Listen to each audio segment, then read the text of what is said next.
Good morning, good afternoon, good evening. We will begin with the next area in income tax, that is the income from salaries. Okay, uh, in the introduction class itself, we have learnt the different heads of income which an assessee can have. Number one, the first head of income is which one? Salary income. Then house property income, business or profession, capital gains, other sources like that. Five heads of incomes are there for income tax purpose. If you add all the five heads of income, the total we call it as what? Gross total income, from which deductions are given. So we are starting with the first head of income, income from salaries. Okay. So what will be treated as income from salaries? What will be treated as income from salaries? Yeah, in bold letters you can see, if there is any employer-employee relationship, then there is a salary income. Sir, what is this employer-employee relationship? For example, after qualifying, becoming a professional, you join a company. Okay, then they give an appointment letter with this is your basic pay, this is your allowance, these are the benefits you are eligible for. Like that, they are giving you an appointment letter. That also tells you terms and conditions of employment, like you should not be employed elsewhere without our permission. You should not engage in any other part-time work without our permission. Any monetary activity outside the employment hours should be intimated to the employer. Without the permission of the employer, you cannot engage in any monetary activity. Okay. Non-monetary activity like social activity, religious activity, you are free to do. But with respect to any monetary employment related activity during holidays or outside the office hours, you should not engage without the permission of the employer. Many terms and conditions might be there. One of the terms and conditions are this one. Okay. So this is called as employer-employee relationship, otherwise called as master and servant relationship. Sir, what is this master and servant relationship? Simple. Without the permission of employer, you cannot do anything. Or as per the directions given by the employer, you should work in the company. That is called as master and servant relationship. For example, let's assume you are having opinion about decision making. You are having opinion about certain aspects which the company is deciding. Okay, so you can communicate the opinion, but the final decision will be with the employer. Okay, and why it is so you cannot ask. If employer says yes, do that particular work, which is ethical, of course, which is legal. Anything which is within the legal boundary, ethical boundary, yes, the employee should do the work. That is called as master and servant relationship. Otherwise, if I use the word contract of service, contract of service. Sir, what is this contract of service? Simple. Without the permission of the employer, you cannot do work elsewhere also. I'm insisting this again and again because many people think that after joining a company, okay, let us assume you are paid 50,000 per month. Okay, office hours are only 8 hours. Okay, morning 9 to 6. Okay, sir, in the morning hours I am free. So can I take part-time work? You can take, but you have to get the permission from the employer. Or in the evening hours after 6, 6 to 9, can I do a part-time job? Yes, but with permission of employer. Sir, why permission of employer is required? Anyhow, I have completed my office hours. Okay, so outside office hours only I am doing, on Saturdays and Sundays, things like that. See, 8 hours of work is kept. Remaining 16 hours you are left free for your rest and for your sleep, so that tomorrow morning you will come to the office with energy. Okay. So if you are engaged in other work for another 8 hours, then you will have improper sleep, improper rest, then productivity will be lost. Productivity will be lost. That's why without the permission from the employer, you cannot engage in any other monetary activity. So Saturdays and Sundays, it is a holiday, Saturday and Sunday is a holiday, or Sunday is a holiday. to energize yourself, to take rest and energize yourself and come to the company with full energy for the Monday work, Monday morning work or the next week work kind of a thing. Okay, so that's what contract of service. Your services are contracted by me. Without my permission, you cannot enter into any other work kind of a thing. But if employer permits, no issues. If employer permits, no issues in engaging in part-time work. It can be taking classes or it can be data process work or any other part-time assignments which you can do. Okay, so do you understand contract of service? Okay, there is something called as contract for service. What is this contract for service? You do the work, I pay you. Like a doctor running a clinic, okay, you pay some fees, for that some services are rendered. A chartered accountant, maybe filing income tax return or doing an internal audit work or accounting services, filing GST returns. For the work done, he is getting paid by the client. Contract for service will come under business or profession. It will come under what? PGBB chapter. So contract of service, employer-employee relationship, that will be discussed under which one? Salary chapter. If there is no employer-employee relationship, it cannot come in salary chapter. I request you to go through. In the space, if there is a printed copy, you can write the answer. Director of a company, he gets money. Is it a salary income? Non-employee directors of a company, okay, they are getting fees for attending board meetings and other things. Is it a salary income? Okay, so go through all those things. You decide, is it a salary income or not? Then I will discuss.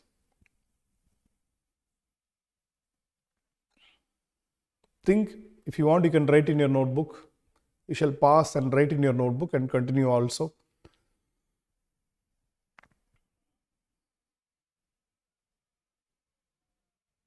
If it is a physical class, yes, okay, many students will give many answers. One may give 2 or 3 answers also.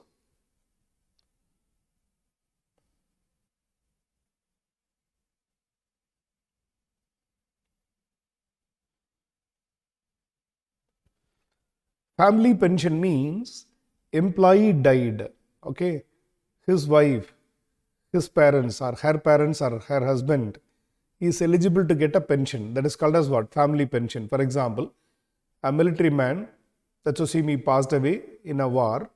Okay, after his death, the family pension is given to the family members, of course, to the spouse, to the children, to the parents.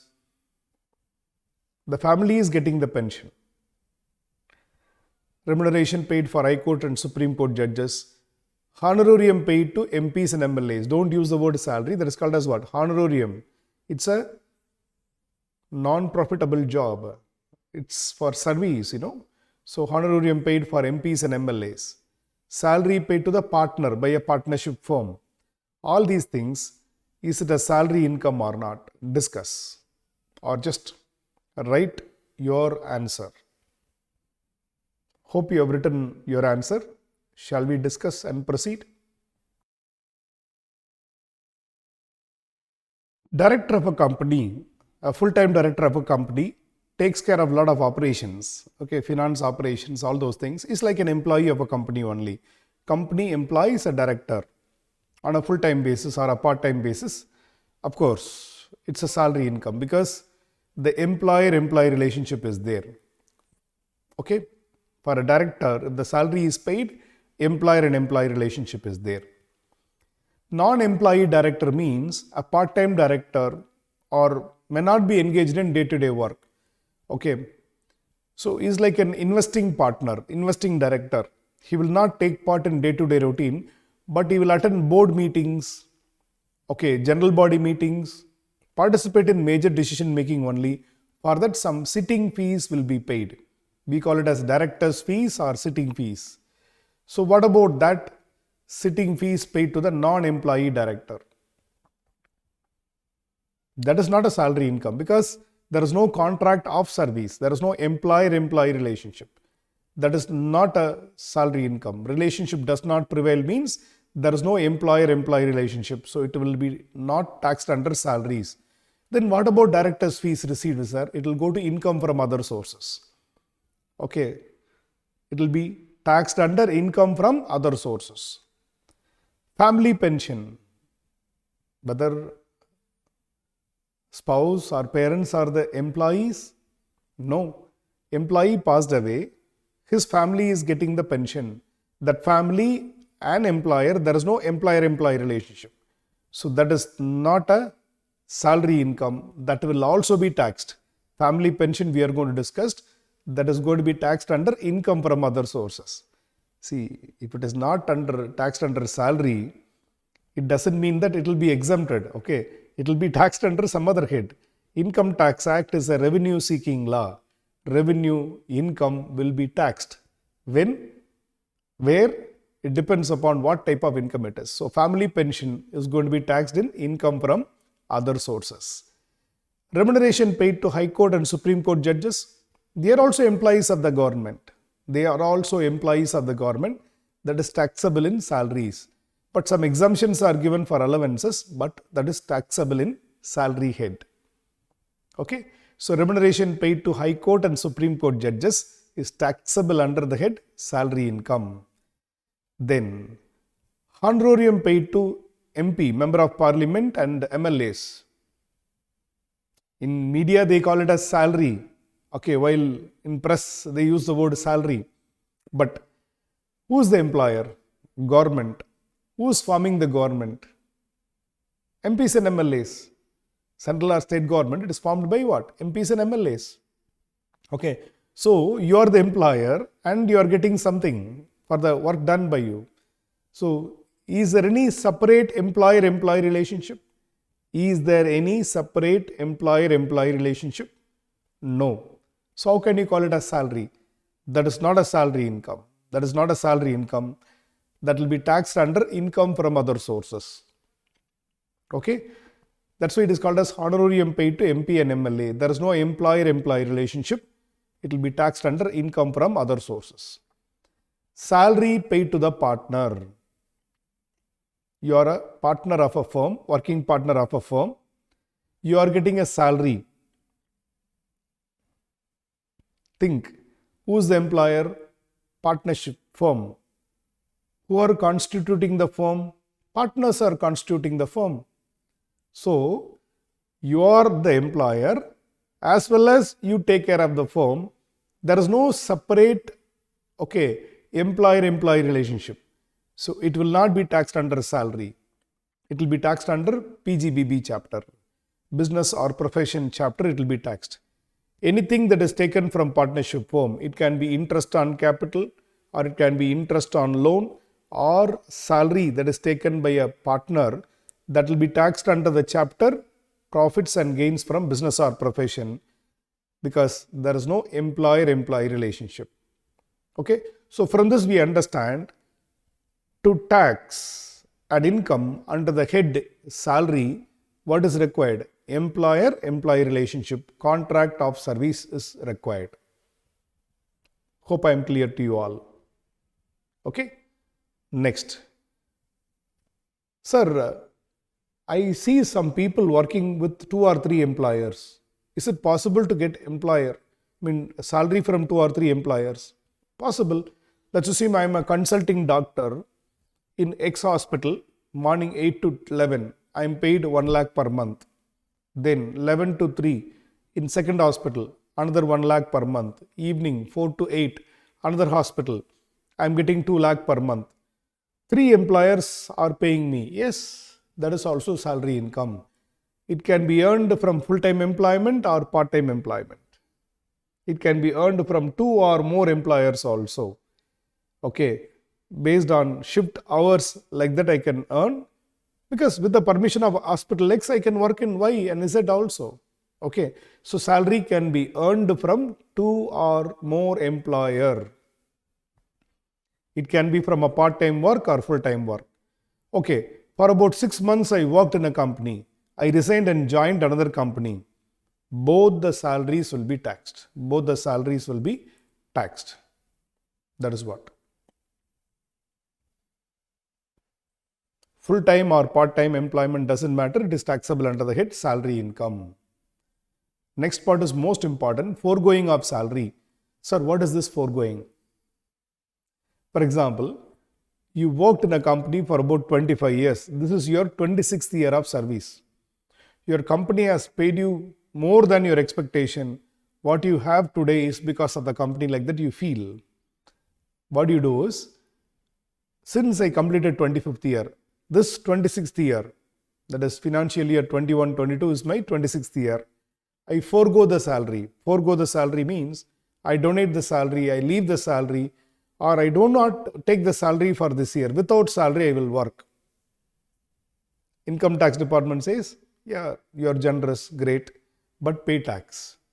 Okay, even when you forego salary, for this 12 months, what is the salary due? Let us assume 15 lakhs. For that 15 lakhs, you have to pay the tax.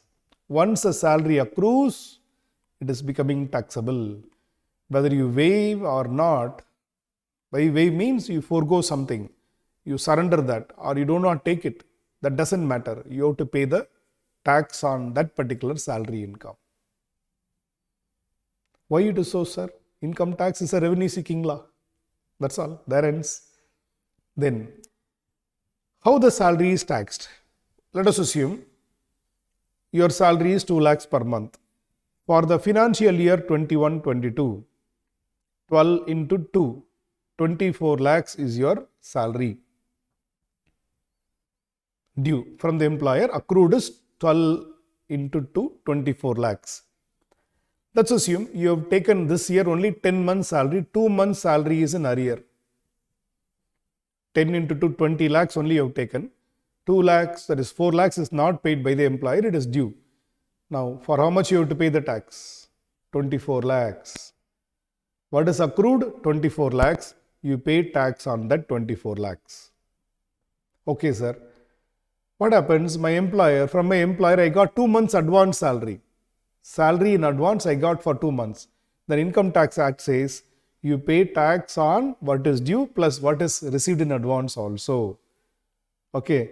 Revenue seeking law. That's why salary is taxed on accrual basis or receipt basis, whichever is earlier. Whichever is earlier. 12 months due, I got 10 months only, sir. What is taxable? 12 months salary is taxable. Sir, I got 12 months plus advance salary for 2 months. What will happen? Full 14 months salary is going to be taxed. Okay. Anyhow, once the salary is taxed, it will not be taxed in the subsequent year. For example, I received only 9 months salary for the last year. But as per income tax law, I have to pay tax on 12 months salary. I paid it. Okay. In the subsequent year, when I receive my arrears of salary, that 3 months not paid, I collect it. Will I be liable to pay the tax? No. Once the salary is taxed, it will not be taxed again on receipt. Okay. So please read these 4 points, you will understand better. So salary is taxed on accrual basis, that is due basis, or receipt basis, whichever is earlier. Surrender of salary or foregoing of salary, fully taxable. Okay. Sometimes you may get arrears of salary because of some, maybe you can see in government sector, the government will reverse with retrospective effect, which means from the past you will get increment. So there you may get a lump sum amount that is also taxable. Okay. The place in which services are rendered is the place for accrual of salary. For example, Indian ambassadors work abroad, but for whom they work? For Indian government. So the place of accrual of salary is India. For India, when you render service abroad, okay, the salary accrues from India, arises from India. Okay. Salary includes any benefit that is taken from employer. It can be wages, any annuity or pension, gratuity, any fees or commission, Any advance salary, then leave salary. This is called as leave salary. Unavailed leave, leave salary, PF amounts, provident fund contribution made by the employer on retirement, you will get all these things. Okay, contribution made to central government pension scheme, we call it as national pension scheme. So any benefit that is passed directly or indirectly. Directly means you get it in your bank account. Indirectly means it is transferred to PF account, or it is transferred to pension fund account, or your obligations like insurance policy, all those things are paid by employer. So any benefit that is passing from employer to employee, we call it as what? Salary income. Done. So having listened for about 15 minutes about general theory about salary, yes, you should have a break for about 1 or 2 minutes. If required, okay, if your energy level is low, just pause, go for a break and come back for 2-3 minutes. Okay, sir, I am fresh, energetic, very good. You are able to tolerate my class, very good. You are having a very good stamina. You will pass definitely with a grand score in the first attempt itself. So that's a great thing. Okay, so if you can listen to me for about 15 minutes, that's a very great thing. Okay, good. So wherever required, take a break. Otherwise, you can just keep continuing. Okay. For the purpose of learning salary, we class categorize under 4 categories. Number 1, general. General means the basic pay, the fundamental pay. Okay, all those things. Allowances are monetary in nature. Why allowances are given? For your purpose or for office purpose. Okay, certain expenses are incurred, for that allowances are given, like house rent allowance to pay the house rent, uniform allowance to stitch uniform, tiffin allowance, children's educational allowance, like that. Allowances are monetary. It will be added to your salary and credited to bank account. The allowances will be added to the bank account, that is added to the salary and credited to the bank account. Okay, we are going to see is it taxable or exempted, all those things. Perquisites. Perquisites means non-monetary benefit. You will not get cash, but you will enjoy a benefit. Let us assume employer gives a car for your personal purpose. Employer takes care of petrol, employer takes care of maintenance, employer purchased the car and given to you. Are you getting money? No. But are you enjoying a benefit? Yes. That is called as perquisite. So what is a perquisite? A non-monetary benefit enjoyed by employee from employer. But allowances are monetary. It will be coming to your bank account. Okay. Terminal benefits are paid at the time of retirement. Terminal, at the time of retirement or resignation, you get gratuity, pension, VRS compensations, terminal compensations, those things. That is called as terminal benefits. Profit in lieu of salary means, okay, instead of calling it as salary, certain things are paid, like joining bonus, okay, Keyman insurance policy, things like that we are going to see. So all the 5 heads are taxable, but some exemptions are given here and there. Okay, general, allowances, perquisites, retirement benefits, profit in lieu of salary, all are taxable, but certain exemptions are available depending upon the nature of allowance or perquisite or terminal benefit. So we are moving to the general category. Please remember, whatever is coming in the general category, all are fully taxable. What is the first one? Basic pay. Basic pay. See, maybe I'll show you a Google one. Check this. 5,200 to 20,200, this is salary, with a grade pay of 2,400 plus and other allowances. You can find this. It's an advertisement given by the government agency or government department, ICAR. Okay. Sir, what is this 2,400? Grade pay 2,400. Simple. When you join for 5,200 salary in the first year, next year your salary will be 5,200 plus 2,400. Every year the increment will be 2,400 rupees. Okay, that is called as grade system of pay. For example, when you are given 10,000 hyphen 2,000 like that, the 2,000 means increment that is going to be given every year. increments are going to be given every year. That is called as what? Grade system of pay. Okay, we will do an example so that you will understand. Okay, so basic pay is fully taxable, bonus is fully taxable, Deepavali bonus, New Year bonus, Christmas bonus, all bonuses are fully taxable. Incentives are given for appreciating the performance, that is also fully taxable. Any uncommuted pension means monthly pension. Uncommuted pension means monthly pension. You retired, you are getting a monthly pension, that is also taxable, fully taxable. All these are fully taxable. All the 5 things are fully taxable. So basic pay, bonus, incentive, commission, monthly pensions, all are fully taxable. We will learn this grade system of pay through a problem so that you will understand in a better way. Shall we come back to the problem section?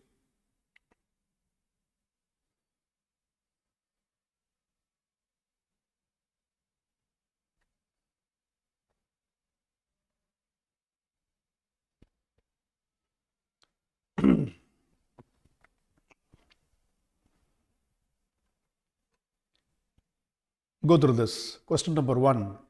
Vinayaka joined X Limited on 1/4/2004 for a pay scale of 8,000 hyphen 500, 12,000, then hyphen 750, 16,500, then 1,000. What is the meaning of this hyphen 500, hyphen 750, hyphen 1,000? Simple. Your increment will be 500 rupees every year. For example, from 1st April 2004, for next 12 months, your salary will be 8,000. Thereafter, 8,500 for next year. Thereafter, 9,000, 9,500, 10,000, 10,500 like that, till it reaches 12,000 rupees. Till your salary reaches 12,000 rupees, your increment will be 500 rupees. Increase in salary will be 500 rupees every year. Okay.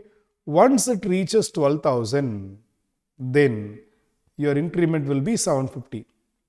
That means first year you will be getting 8,000 per month, second year 8,500 per month, third year 9,000 per month. Like that it will go up to 12,000. Once your salary reaches 12,000, then next year onwards the increment will be 750. That is, next year it will be 12,750 per month, like that. Okay. Then once the salary reaches 16,500, thereafter your increment will be 1,000 rupees. Like 16,500 you reached this year. Next year the salary will be 17,500 per month, 18,500 per month, like that. Then the question is very simple. What is basic pay for the 11 previous year? You work out what is the basic pay for 1/4/2021 to 31st March 2022. Try to work out. Pause the lecture. Try to work out what is the salary for this period. He joined in 1/4/2004. We want the salary from 1/4/2001 to 31st March 2022.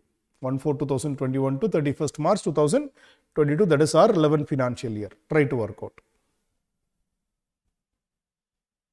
Pause and solve.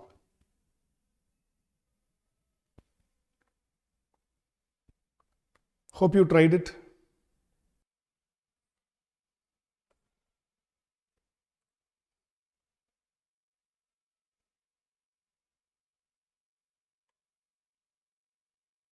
Yes. First year 8,000 per month. Next, on 1/4/2005, his salary will become 8,500 per month. Increment will be 500 rupees. Then 9,000, 9,500, 10,000, 10,500, 11,000, 11,500. Once it reaches 12,000, next year the salary will be 12,750. Then plus 750, plus 750, plus 750, plus 750. Then once it reaches 16,500, the increment will be 1,000. Okay, plus 1,000, plus 1,000, like that. From 1/4/2021 onwards, What is the salary? 19,500 per month. So for the financial year 21-22, that is from 1st April 2021 to 31st March 2022, what is the salary? 19,500 into 12. 19,500 into 12, 2,34,000. See, don't see other years. What is our relevant financial year? For which year we are going to calculate income? From 1st April 2021 to 31st March 2022. For that period, try to work out salary income. 19,500 into 12, 23,000, sorry, 2,34,000. Done? Those who have tried it on your own, very good. Those who are not trying and just copying the solution, no excuses. Now you will be happy, but in the exam hall you will not be happy. Try, make mistakes. You may not understand also, but try to do something, okay? Try to do some work. Go wrong, nothing wrong in it. Question number 2. You are going to try on your own. Try question number 2 on your own. That question is little tricky, but try to work out. I want the basic salary for 2021-22. You shall pause the lecture. Try to work out this question number 2 for about 5 minutes. Then once you solve it, continue from now on.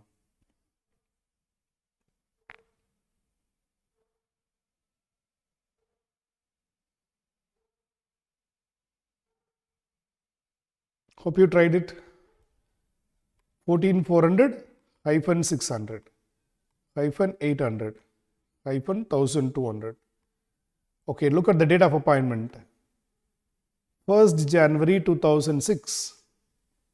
1st January 2006. So this 14,400 is a salary from January to December 2006. Then it will become plus 600 January to December 2007. So date of appointment is January, 1st January. From the date of appointment, next 12 months, that 14,400. Thereafter, plus 600 like that. Increments are not based on financial year assessment year. Increment is based on date of appointment. So 2016 is receiving, or you would have received how much? 14,400 into 12. Okay. Then 2007 plus 600, that is 15,000 into 12 like that. So work out for this period. Try to work out for this period. Hope you tried it.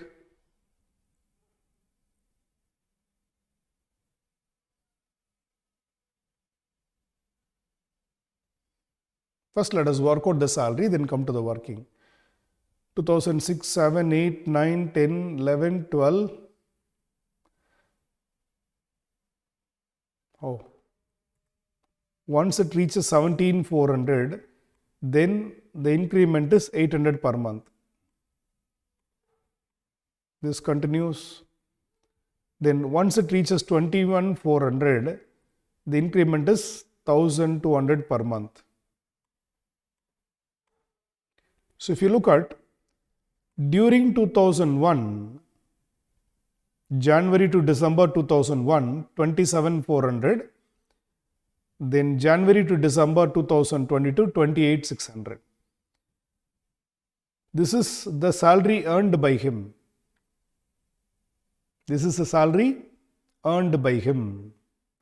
For income tax purpose, what is financial year?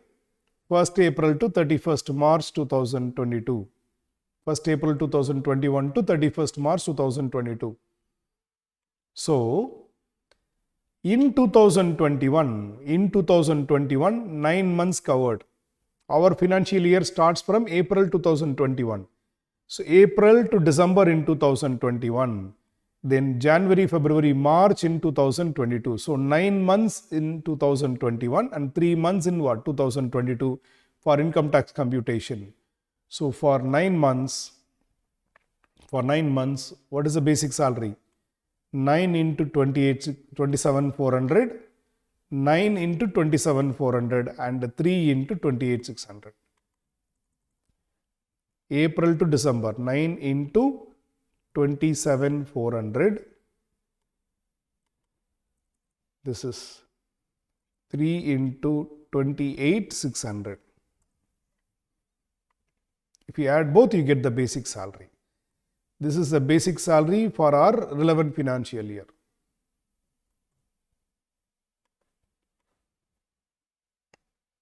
Do you understand? Increment is based on date of appointment. If a person is appointed in January, next January he will get the increment. But for income tax purpose, what is the financial year? 1st April to 31st March. That's why in 2021, April to December, 9 months we took, and in 2022, January, February, March, 3 months we have taken.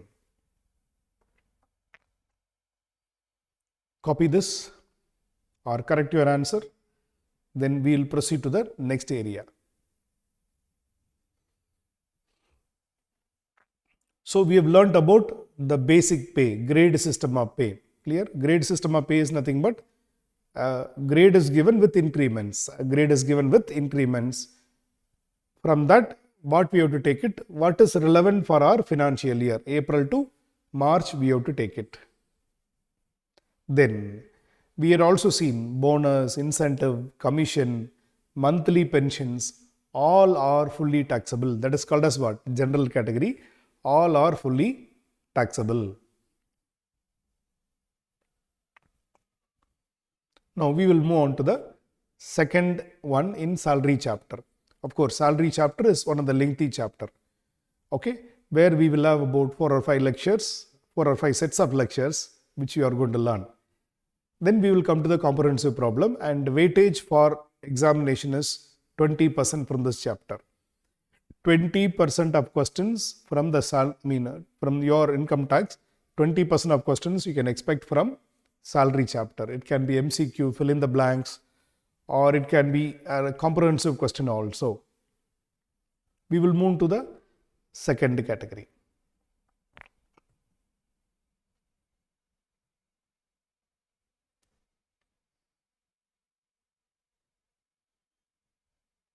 What is the second category?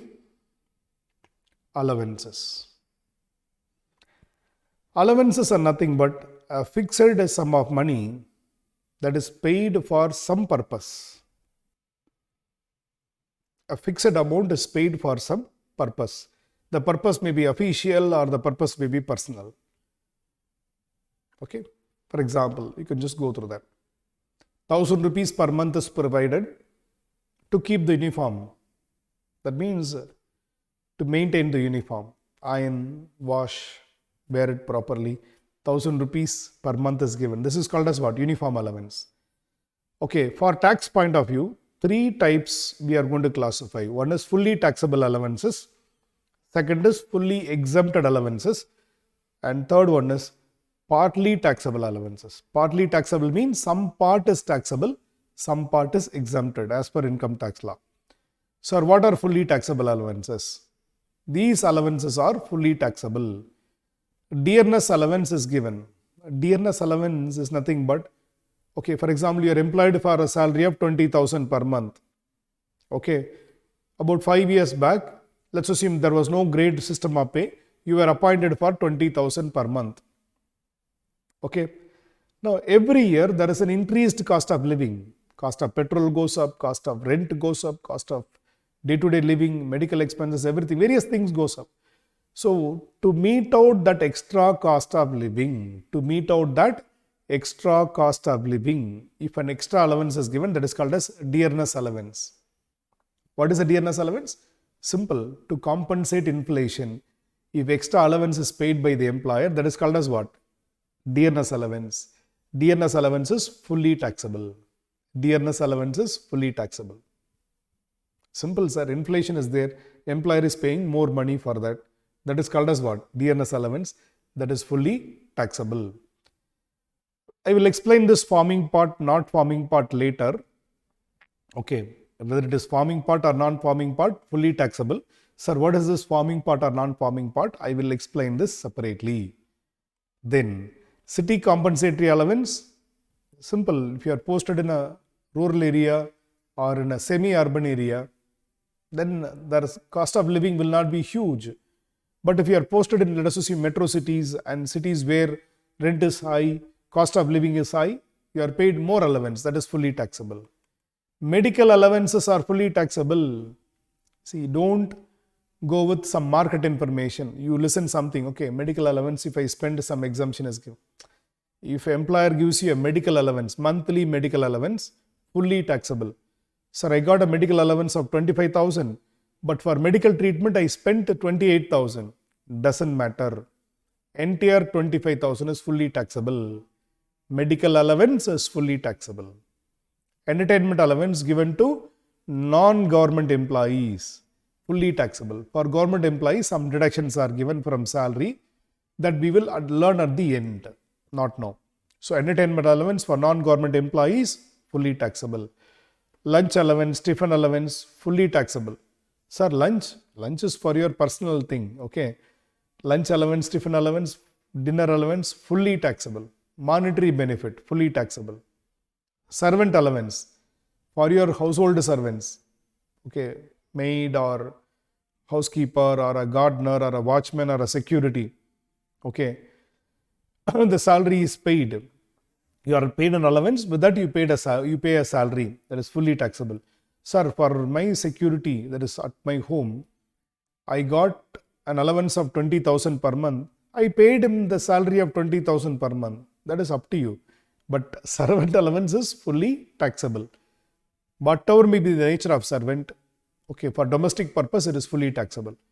For official purpose, don't call it as servant. Or for official purpose, a PA, personal assistant may be given, or a secretary may be given. That is for official purpose. That is not going to be paid for you. That is paid to her or to him by the company. That is not taxable for you. Okay. Servant allowances received by you. Okay, for your domestic servants, fully taxable. Any other personal allowances, daily allowance, family allowance, tiffin allowance, project allowance, overtime allowance, all these are fully taxable.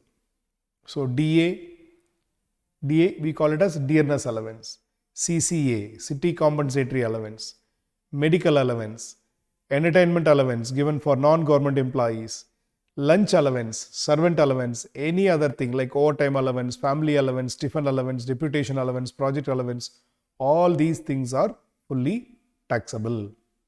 Okay. Now let me explain the difference between DA forming part and DA not forming part. Let's see, Mr. X and Mr. Y are employed. Basic salary is, let us assume, 30,000 per month. Y is 30,000 per month. Both are getting a same basic salary.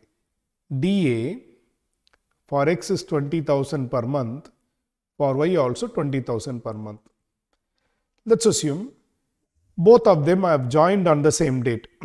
Both of them have joined the employment on the same date. They are retiring today. Okay. He is with ABC Limited. He is with XYZ Limited. Okay. They are retiring today. Pension. For calculating pension, ABC Limited says we will calculate pension on basic plus DA into, let's assume pension is 50%. So how the pension is calculated? Including DA. This is called as DA forming part. DA forming part means DA will be included in calculating retirement benefits. Let's assume XYZ Limited, as per the appointment order, okay, pension is calculated based on basic pay only. Here it is called as DA not forming part. DA not forming part. Simple. DA forming part means it will be considered for calculating retirement benefits. DA not forming part means DA will not be considered for retirement benefits. Whatever it is, whatever is the DA received, it is fully taxable. Whatever is the DA received, it is fully taxable. Whether it is forming part or not forming part, doesn't matter. For DA, whatever you receive, that is fully taxable. Do you understand? DA forming part means it will be included for the purpose of calculating retirement benefits. DA not forming part means it will not be included for calculating retirement benefits. Done? So, DA, CCA, medical allowance, entertainment allowance, lunch allowance, servant allowance, any other personal allowances are fully taxable. Please read this. You must keep them in memory. How to keep it? Read it again and again. There is no shortcut for this. Read it again and again. Once we work out problems, that will automatically come for you. While working out problems, I will do mistake as well as you will do mistake. By the time we will learn, we will correct our memory. Done? Then, fully exempted allowances means these allowances fully exempted, not even 1 rupee is taxable.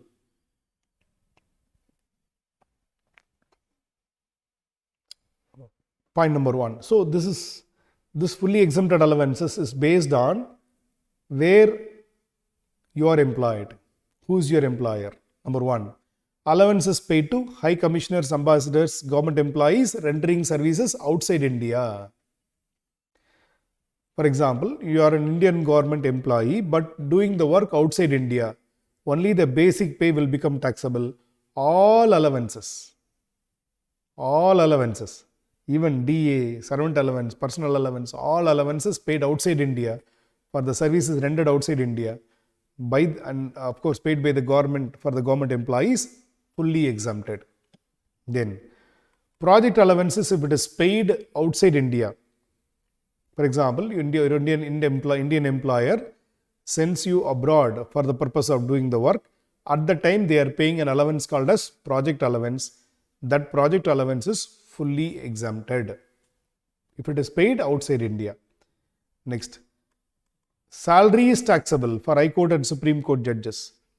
Allowances paid to High Court and Supreme Court judges, not taxable. Any type of allowance given, not taxable, but basic salary is taxable. Allowances paid to UNO employees, allowance paid to UNO employees who are working in India, they will get allowances, that is not taxable. Okay, so these 4 allowances, these 4 category, okay, all allowances are exempted. Tiffin allowance, lunch allowance, medical allowance, all are exempted. Project allowance is paid outside India, fully exempted. So, exemption of allowance is not based on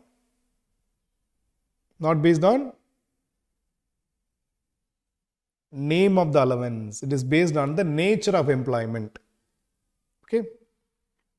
So, government employees rendering service outside India, project allowance is paid outside India, allowances paid, all allowances of High Court and Supreme Court judges, then allowances paid to UNO employees, fully exempted.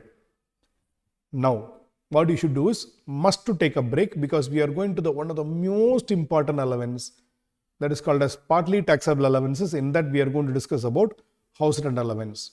You must take a break for about 10 minutes and come back. Refresh yourself and come back. Then we will continue with house rent allowance. Shall we start with partly taxable allowances? Yeah. This is not fully taxable as well as not fully exempted. Okay, some exemption is given based on what you spent. Based on what you spent, some exemptions are given. Okay. Let us take the first allowance called as house rent allowance, popularly known as HRA.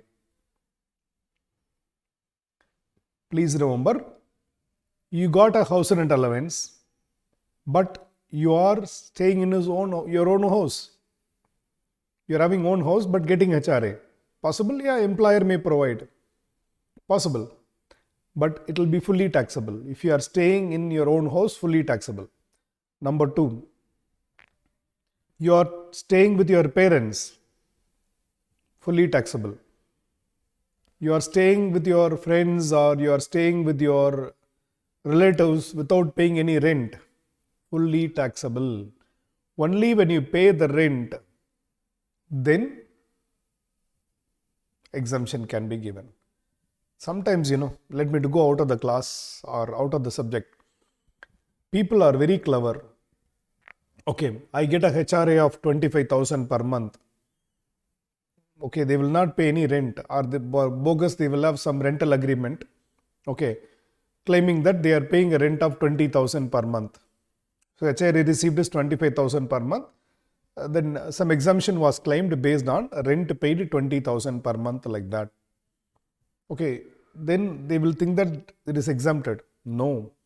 Income tax department will ask for the PAN, the permanent account number of your house owner, and it will cross check in his account whether the 20,000 has come or not.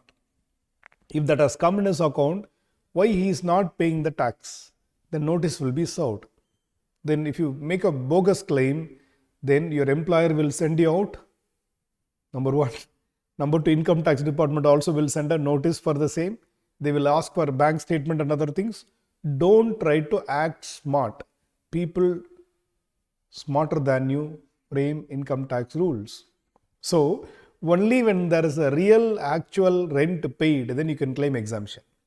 See, companies, with respect to corporates, small mistakes makes the employees go to the company.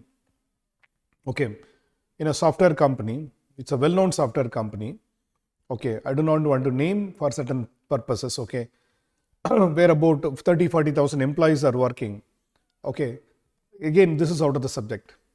Okay, there was a claim coming. There was a claim coming to the company, medical reimbursement. And company gave a benefit of medical reimbursement. You give the bills of doctors, of course, or medicines that is purchased. You get the reimbursement for the same. Okay, on a particular day, around 2,500 plus employees were sent out. How? Why? Simple. They got medical reimbursement. Okay, for medical reimbursement, the process is you have to scan and upload the bill, and this amount will be paid to your salary, that is your account.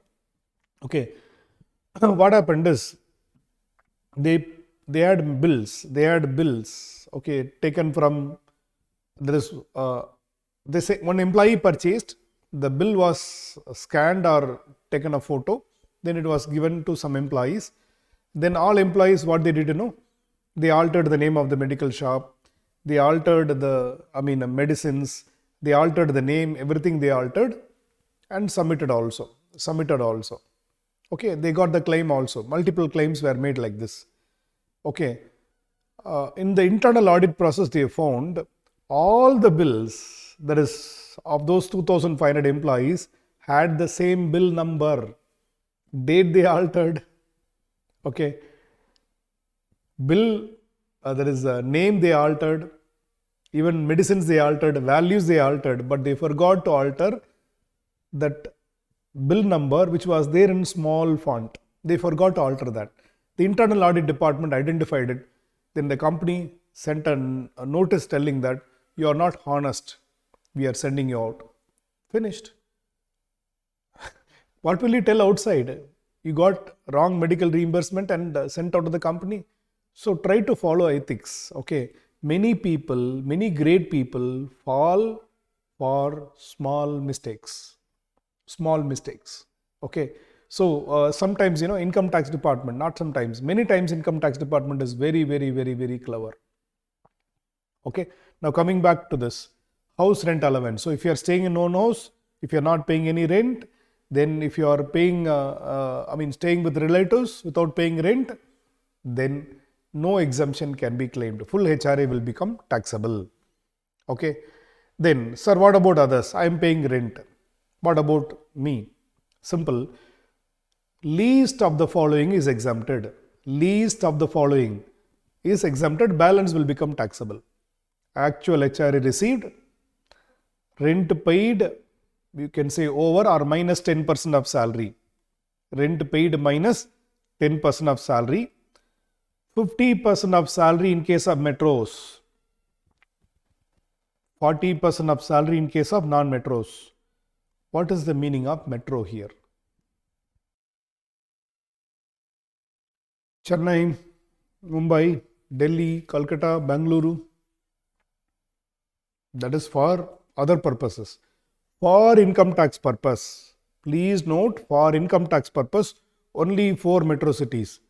Do not ask me the doubt, sir, why can't Bangalore be taken as a metro city? For income tax purpose, only 4 metro cities. Only 4 metro cities. Chennai, Mumbai, Delhi, Calcutta.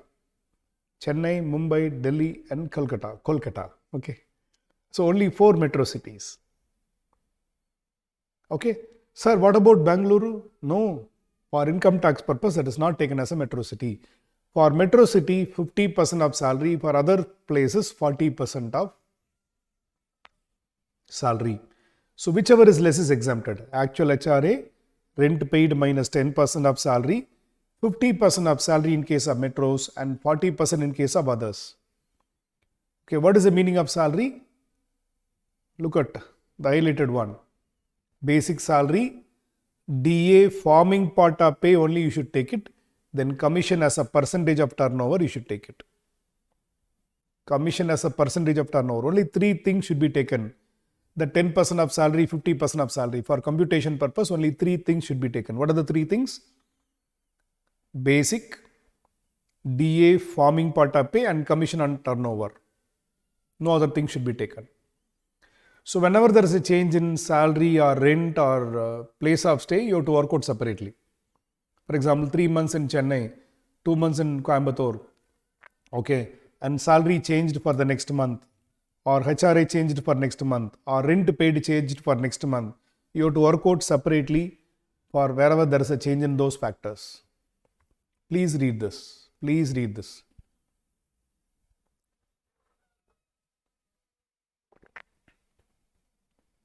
Actual HRA, rent paid minus 10% of salary, 50% of salary in case of metros, 40% in case of other cities. Only 3 things should be considered. Basic plus a DA forming part of pay plus commission as a fixed percentage of turnover.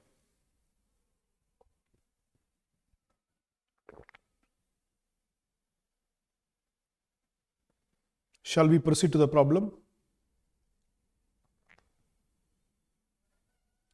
So far you listened. Now the time for you to do the work. You go to question number 3. Basic pay 15,000 per month. DA 10,000 per month. In that only 40% is taken, forming part of benefit for retirement benefits. HRA 20,000 per month. Actual rent paid also is 20,000 per month. Place of residence is Delhi, metro city. They ask you to calculate HRA exempt and taxable. Pause the lecture, try to work out.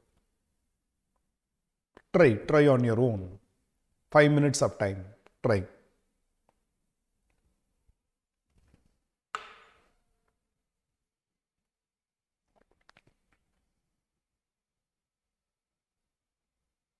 Hope you tried it. First, what is the meaning of salary? Basic salary 15,000 per month.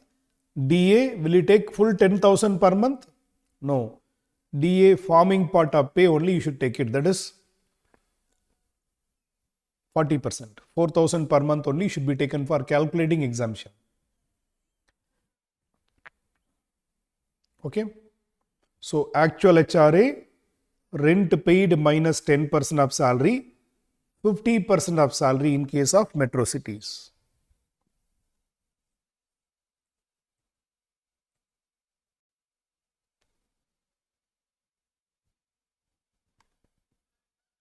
Let me explain this. Listen. Salary for the purpose of HRA. Basic 15,000 into 12. DA forming part of pay. 10,000 into 40% into 12. Just to ensure it is getting recorded. Sometimes, that goes off. Okay. Basic pay 15,000 into 12. DA forming part of pay 10,000 into 40% into 12. So what is the salary for HRA? 2,28,000. Then calculating exemption. Actual HRA received is 20,000 into 12, 2,40,000. Whichever is less is exempted. Actual received, rent paid minus 10% of salary. What is the rent paid? 20,000 into 12 minus 10% of salary. 10% of this 2,28,000. Rent paid minus 10% of salary. 50% of salary, 50% of this 2,28,000. Whichever is less is exempted. Whichever is less is exempted.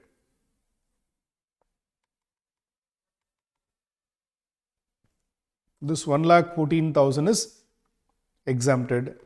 Balance is taxable. 1,14,000 is exempted. Balance is taxable. Taxable amount is 2,40,000 HRA. This is exempted. Balance is taxable. Let me explain once again. Basic plus DA forming part of pay is the meaning of salary. This is like a working note. Okay. Actual HRA received is 2,40,000. Exempted whichever is less. Actual HRA, rent paid minus 10% of salary, 50% of salary, whichever is less. 1,14,000 exempted. Taxable HRA is 1,26,000. Good. There is no commission on turnover given in the problem. Leave it. Basic, DA forming part of pay and the commission on turnover should be taken. In the problem, they have not mentioned about commission on turnover, so leave it.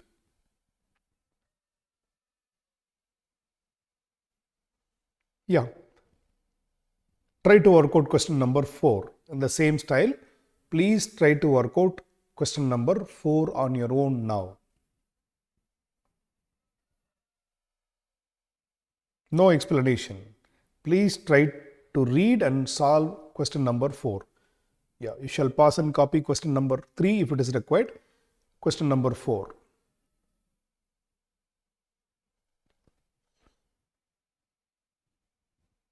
I told you already, wherever there is a change of employment, change of place, okay, or change of salary, or change of HRA, or change of rent, change of place, change of salary, or HRA, or rent, you have to work out separately.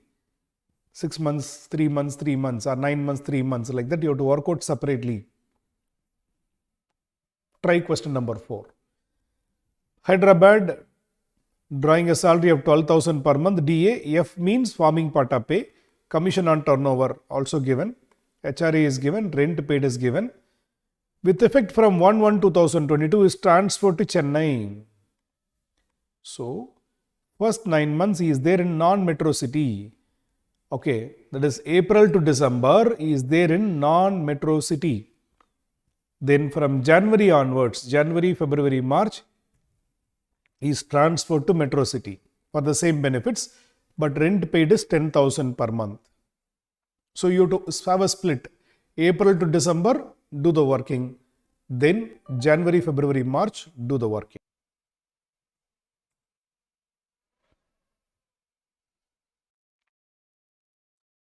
Shall we? Since there is a change in the place of stay, we have to calculate exemption on period basis. April to December, non-metro city, then January, February, March, metro city, like that we have to work out. So first let us do the working note for salary. Let us do the working note for salary. What is a salary? What is the meaning of salary? Basic plus DA forming part of pay and commission on turnover. 9 months, what is the basic pay? 12,000 into 9, 12,000 into 3. 9 months, 3 months, basic pay.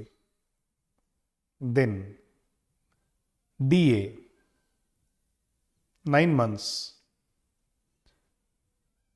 15,000 into 9, it is forming part of pay. Within bracket F is used, forming part of pay.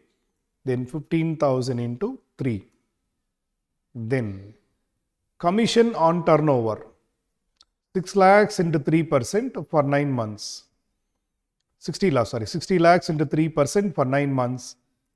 Then 60 lakhs into 3% for 3 months. 9 months, 3 months. The 60 lakhs is not per month, it is 1 year. So 3% for 9 months, 3 months we worked out. So we will get the salary for the purpose of calculating exemption. So for 9 months exemption, take this. For 3 months exemption, take this. Then let us work out exemption. What is HRA received? 5,000 per month. 9,000 into 5. 5,000 into 9, then 5,000 into 3. 5,000 into 9, then 5,000 into 3. This is the actual HRA received. Actual HRA received less least of the following. Actual amount received, 9 months, 3 months. Then rent paid minus 10% of salary. For the first 9 months, you have to take this. Rent paid minus this. 3 months, you have to take that rent paid minus 10% of that amount. So, rent paid for the first 9 months is 7,500 into 9 minus 3,78,000 into 10%. 7,500 into 9 minus 3,78,000 into 10%. Then for the next 3 months, 10,000, the rent is increased. Check it. In Chennai, the rent is 10,000 per month. 10,000 into 3 minus 1,26,000 into 10%. Then, okay, actual HRA, rent paid minus 10% of salary. Then, 50% in case of metro city, 40% in case of non-metro city. So, April to December, 40%, 3,78,000 into 40%. 3,78,000 into 40%. This is 1,26,000 into 50%. Whichever is less will be exempted. Whichever is less will be exempted. In the 3 amounts, whichever is less, 29,700. In the 3 amount, whichever is less, 15,000. So, whichever is less is exempted. Balance is taxable. 45,000 minus 29,700. This is the taxable amount. 15,000 minus 15,000, 0. 15,300 is the taxable HRA.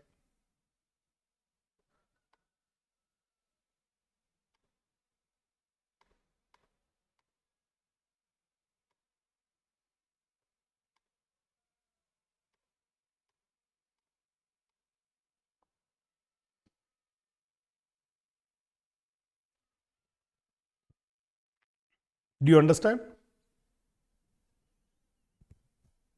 Once again, let me explain. Those who have understood, just forward for about 1 minute. Okay. Actual HRA 45,000, 15,000. 5,000 into 9, 5,000 into 3.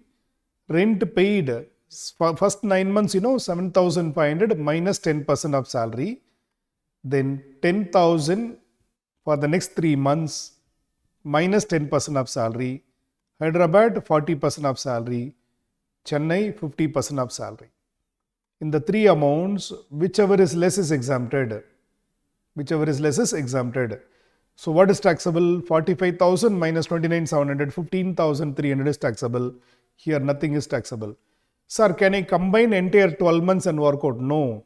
Whenever there is a change in place of employment or HRA or rent paid, you must work out separately. You must have a split and work separately. So, taxable HRA is 15,300. Okay. Let us go to the next question.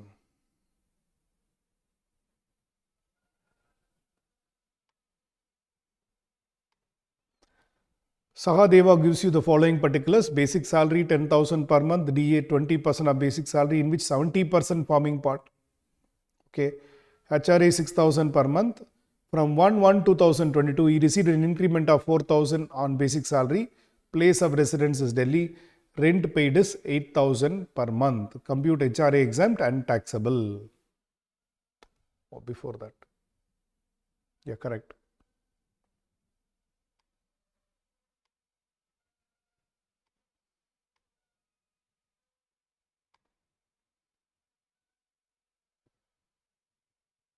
You can try to work out. This also will have two splits. April to December, January, February, March. Why? Why?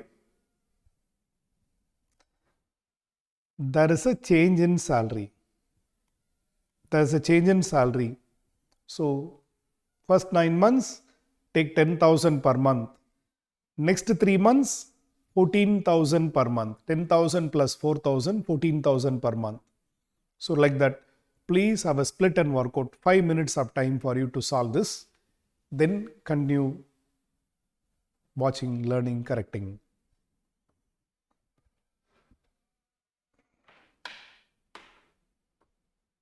Hope you tried it on your own. Shall we? Basic pay. April to December, 9,000, that is 10,000 into 9 months. 10,000 into 9 months. Thereafter, it is 14,000 into 3 months. January to March, 14,000 into 3 months. 4,000 increment. DA forming part of pay.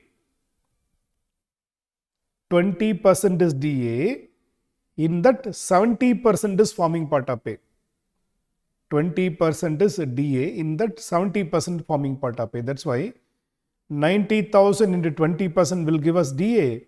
Into 70% will give us forming part of pay. Same way, 42,000 into 20% into 70%. So, basic plus a DA forming part of pay will give us salary for the purpose of HRA exemption. Basic 10,000 into 9, 14,000 into 3. DA basic pay into 20% into 70%. Then taxable HRA, Actual HRA received 6,000 per month. This is 6,000 into 9, this is 6,000 into 3. This is the actual HRA received, less least of the following. Actual HRA 54,000, 18,000. Then rent paid minus 10% of salary. For the first 9 months, rent paid is 72,000. It's given. What is the rent paid? 8,000 into 9. 8,000 into 9, 72,000 minus 10% of salary. 10% of salary means this 1,02,600 into 10%. Then, for the next 3 months, rent paid is 8,000 into 3 minus 10% of salary. Rent paid minus 10% of salary. Then, 50% of salary because metro city. Now, first 9 months, next 3 months also, both are metro city. Okay, 50% of salary. Whichever is less is exempted. Balance is taxable. Balance is taxable.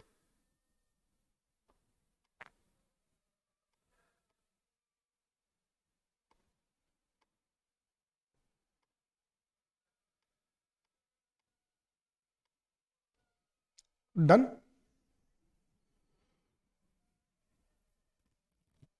Why did we split and work? First 9 months, the salary was 10,000 per month. Next 3 months, the salary is 14,000 per month. That's why we had a split and workout.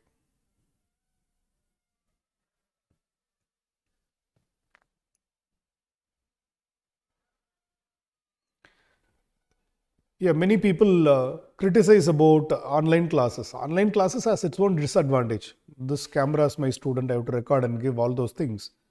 And of course, live interaction may be missing, but the advantage is whenever there is a doubt, you can rewind and play. But in a classroom, sometimes you may have some inhibitions in asking doubts, but here you can just replay, access till your exam. All those facilities are there. So don't get carried away with negative things. Just keep learning. That is the only thing that we require. So basic pay, DA, forming part pay, total salary. Then exemption is actual HRA, rent paid minus 10% of salary, then 50% of salary because both first 9 months and next 3 months are in metro cities. Time for a test. Test means try it at home before you open the next lecture. Which one? Question number 6. It will have 5 splits. It will have 5 splits.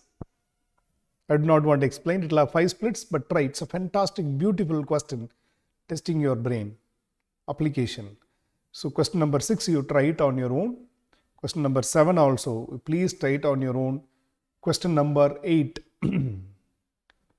We will do it after completing perquisites, not now. Don't do this now. Question number 8, don't do this now. We will do it after completing perquisites. Then question number 9, yes, you try it at home. So which question to try at home? Question number 6, question number 7, not question number 8, okay. Question number 9, you have to try it.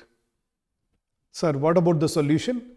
I will start solving this in the next lecture. So before opening the next lecture, you must have tried these questions at home. Meet you in the next session. Keep learning. Spend the maximum time in learning.